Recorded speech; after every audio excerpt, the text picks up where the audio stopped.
Hey there everyone, this is Poorman973 and welcome back to the vacation pictures I took when we went to go rescue my sister in Ohio. I've been wanting to do this and I just recently got a comment that said, do you know what, I should probably continue this. So that's what we're going to do. I'm also trying to record it in a different way. I'm using Audacity instead of just recording a video and then hiding it, so we'll kind of see how that goes. So let me know, if you can, let me know what the quality of the audio sounds like in comparison.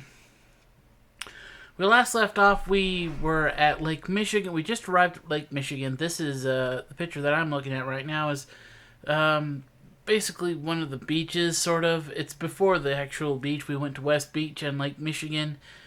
And they used to be traveling sand dunes. Now they're not because they're covered in weeds. And they said there was only one that actually still moves. And it was way further away, and we didn't have a whole lot of time to stay at each location, so we just kind of hit the beach and kept going, and you know, it was pretty interesting to see the beach there. And all right, oh, this is gonna look so cool. There it is. That's Lake Michigan. Mary, it was so cool. When I was walking through the tunnel, all I could see was white, and then suddenly the lake just appeared. Beautiful, isn't it? Lake Michigan.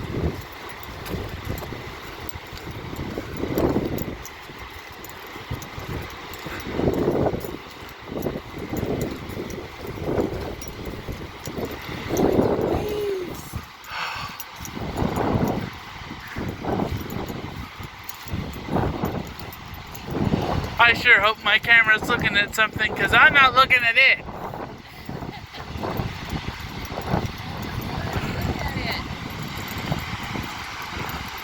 Okay, they don't want us going on the beach right now. What? Well, isn't it cordoned off? No, not entirely.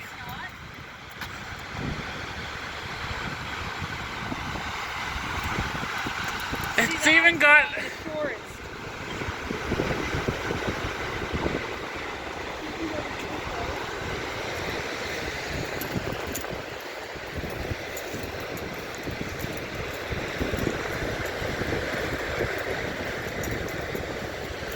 My fingers are freezing.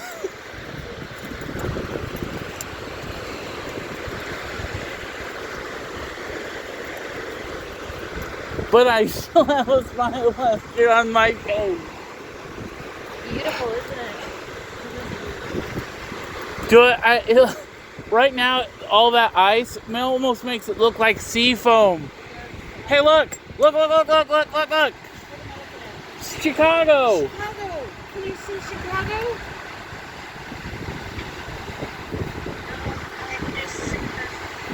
Daniel's gonna take a picture and he's gonna suck it in so that we can see it better. I don't know what I can see. I can't see a thing because my glasses are so dark. So I'm just gonna kind of scan. That's Chicago. That's Chicago.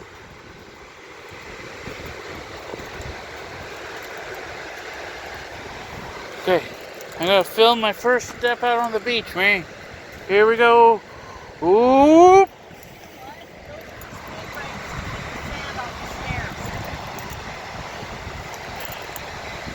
Oh, this is gonna be a bad place to lose your balance, Mary. Please be careful.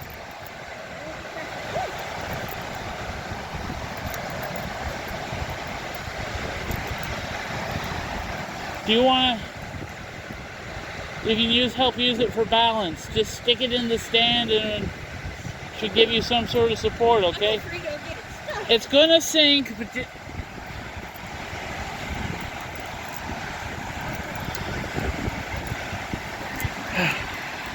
okay, I gotta put these fingers in this pocket. Hey, look, there's somebody else over there. Taking pictures? Oh, no, this is just video. This isn't. This is a video moment, not a. I got Dad with me. What? I'm sure they use this beach for sunbathing and the like during the summer. Yeah, they do. Why do you think there's so many parking places?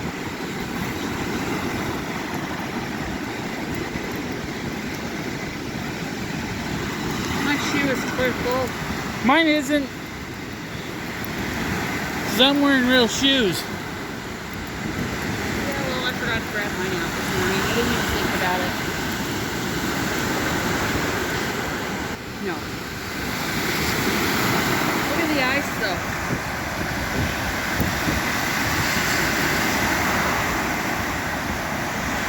That is so amazing. If it wasn't for the Chicago over there, Yeah. it's just like looking out on an inland sea. Yeah, it is. Well, it's more, except it's fresh water. I know.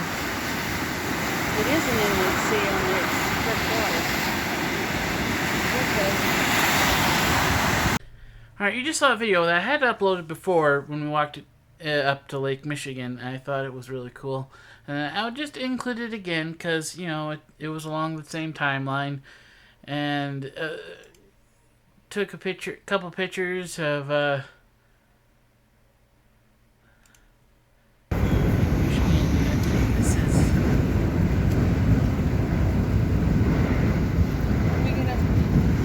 okay, that last image I don't remember what... That last video I don't remember what was.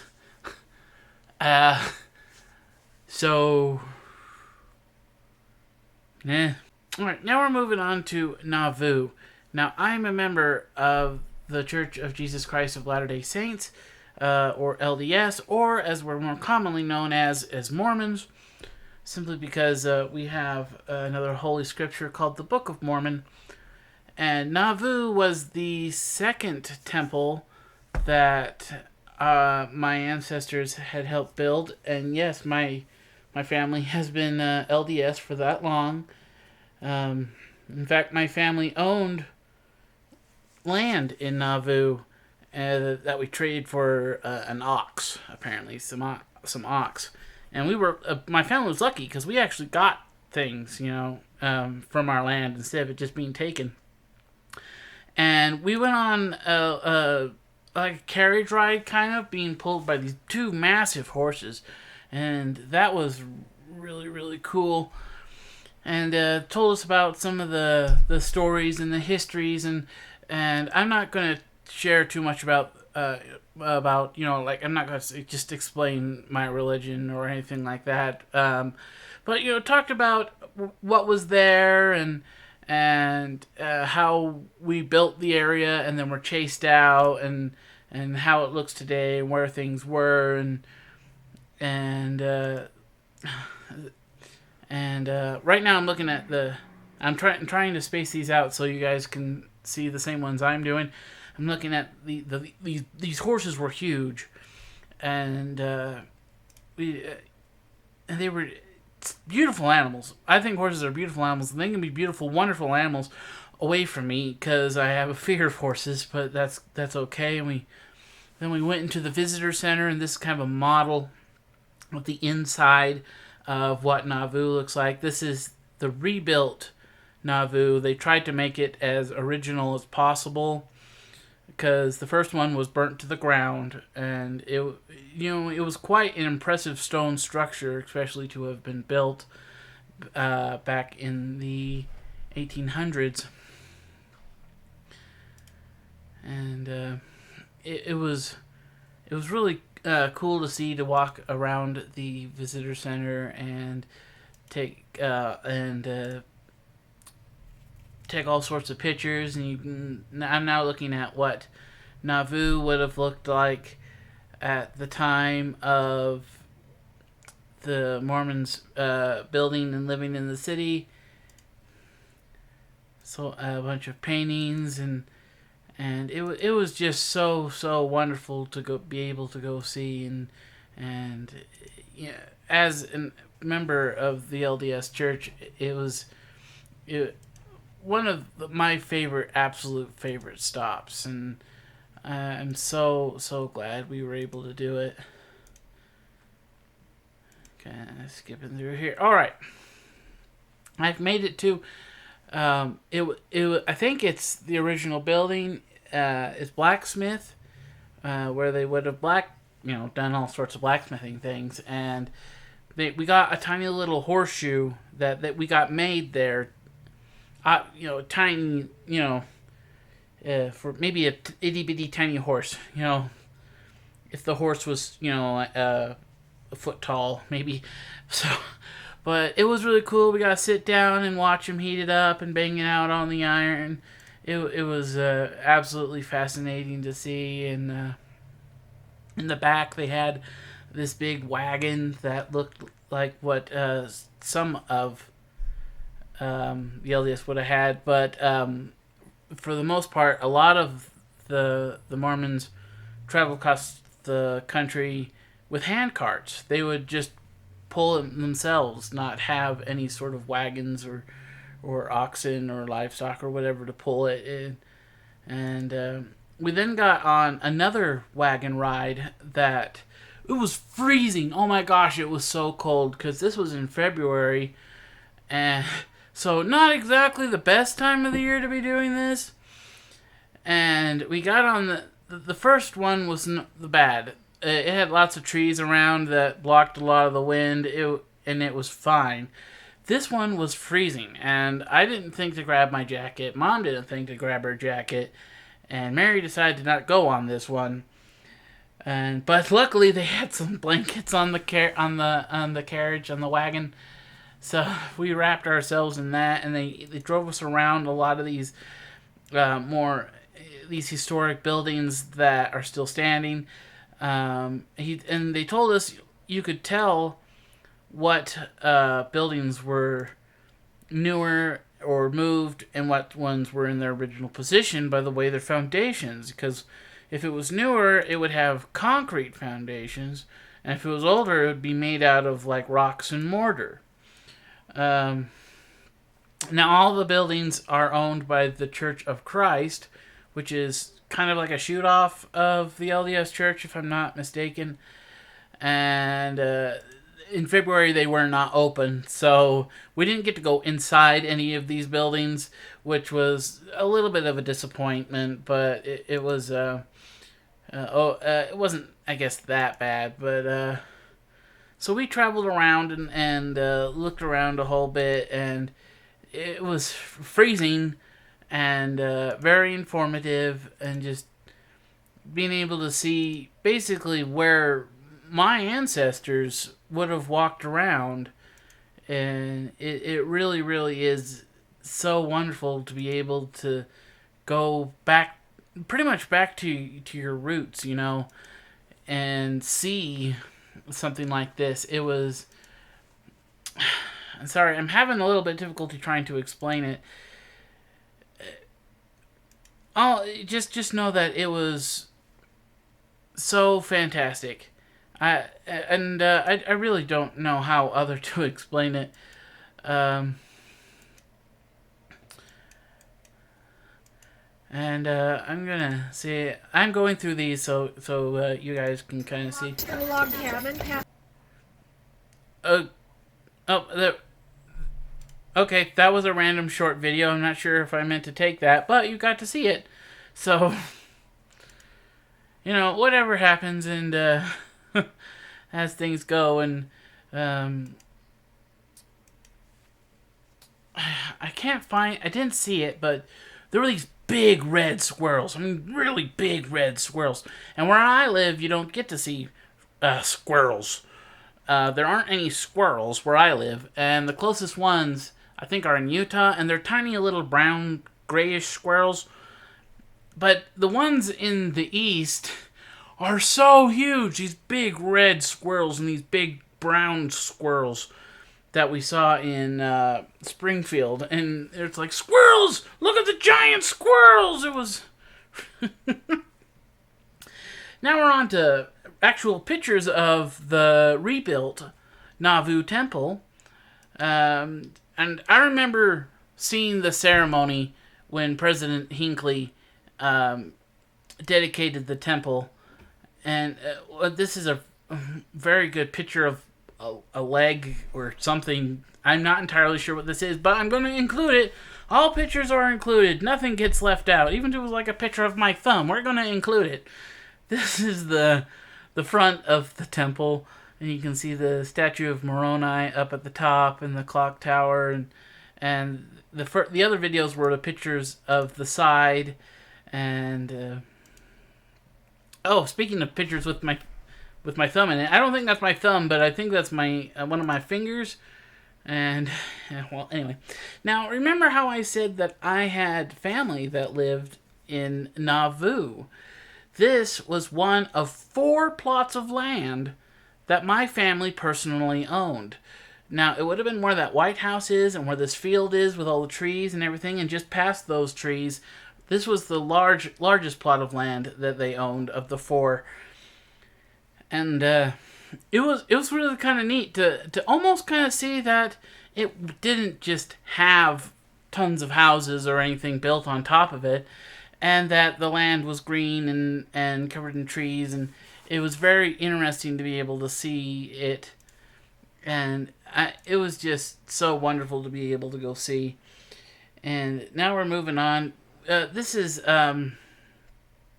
where at the jailhouse where Prophet Joseph Smith was killed, and like I said, I'm not going to talk about anything. I'm trying not to involve too much religion and beliefs and everything like that. So we'll just kind of talk about kind of the history, I guess.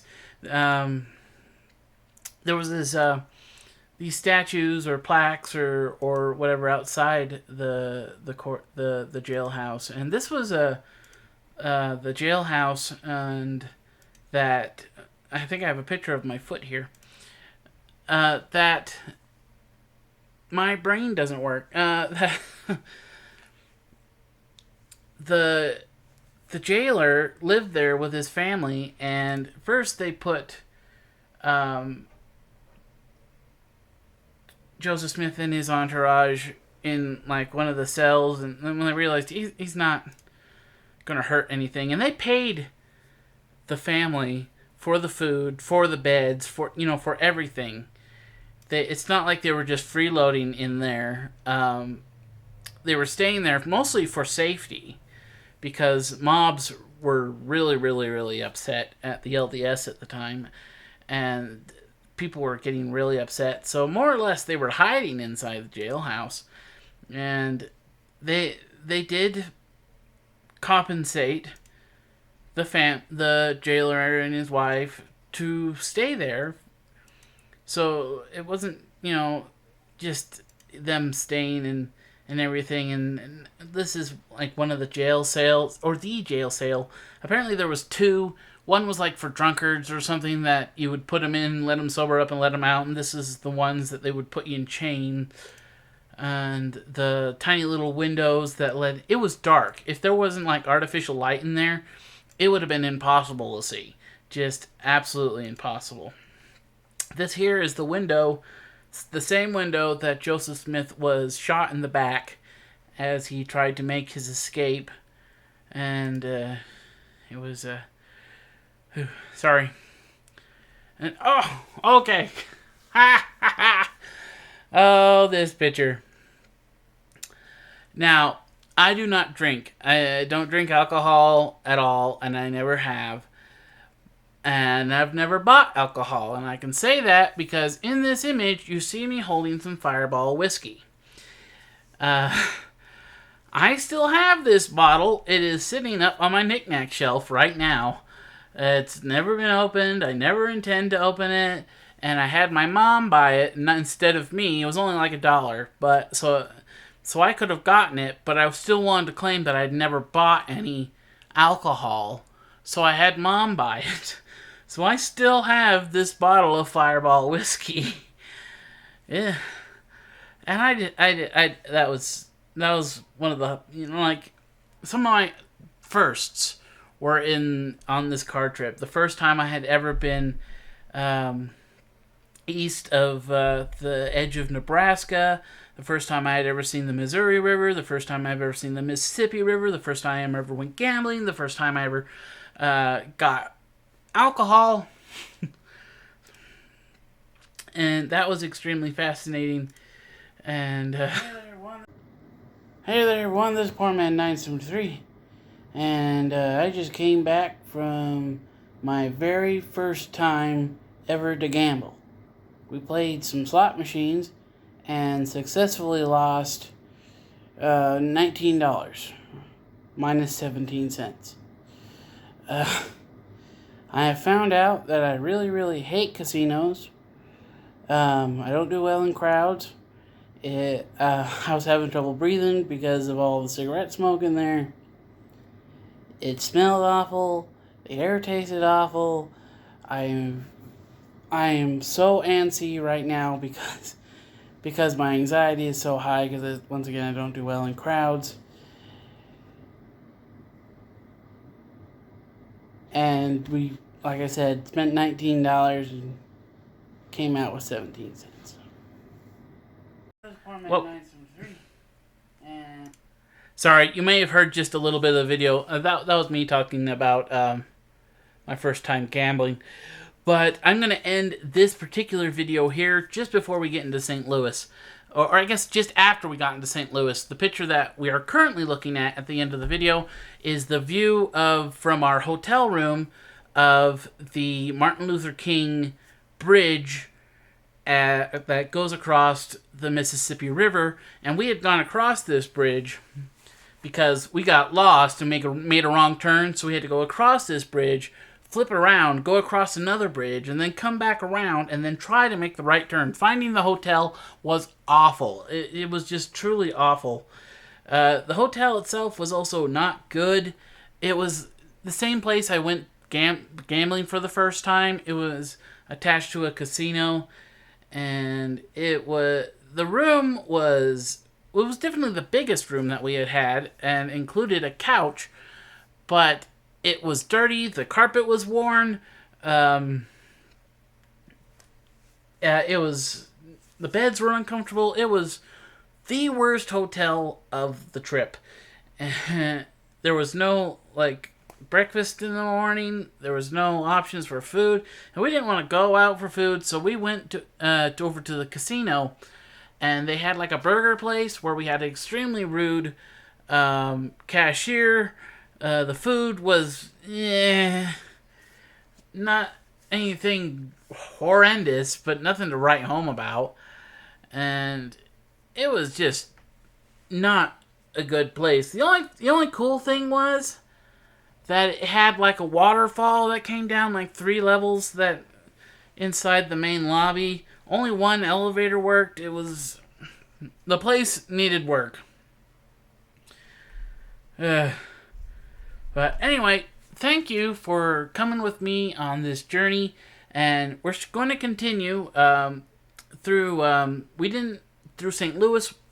We didn't really go around St. Louis, but we did go to the best barbecue place I have ever been to, and we went to the St. Louis Arch and the museum there. So that will be the next video, and then after that it'll be Kansas City, which we have lots of stuff to go over there. But once again, thank you if you've made it this far with me. And this has been Poor Man 973, and I hope you all have a nice day.